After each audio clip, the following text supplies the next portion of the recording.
Dans une conférence de presse tenue par le ministre de la Sécurité publique, Alain-Guillaume Bunyoni, ce 21 décembre 2016, dans sa présentation du bilan annuel, il évoque des cas d'enlèvement, de disparition et d'assassinat, sans donner des chiffres sur ces cas. Dans le domaine de la lutte contre la criminalité et le terrorisme, l'année 2016 a été caractérisée dans l'ensemble par une sécurité effective sur tout le territoire national. Néanmoins, il a été signalé quelques cas de criminalité, entre autres les attaques à la grenade et des tirs à l'arme automatique dirigés contre les forces de l'ordre et au cadre de l'État.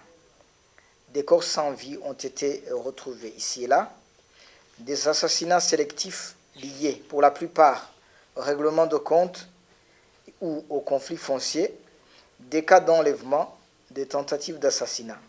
Dans les questions des journalistes, les chiffres donnés par la Ligue ITK dans ses rapports mensuels sur les droits de l'homme ont été avancés.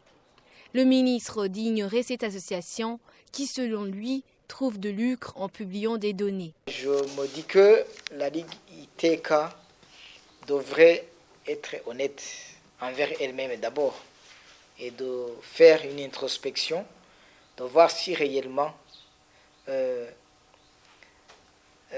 les chiffres, les rapports que cette ligue est en train de produire fait du bien ou du mal à la population burundaise.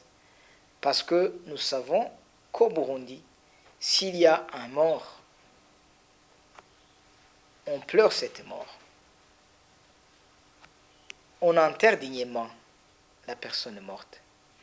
Et cela peut se savoir à n'importe quel degré, à n'importe quel endroit sur le territoire burundais.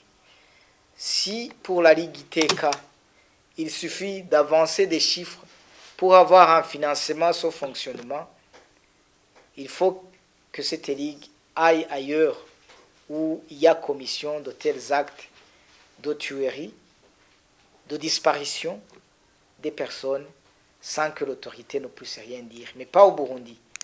Le ministre Bunyoni affirme que la sécurité est très bonne sur toute l'étendue du pays, juste 10% est dans l'insécurité.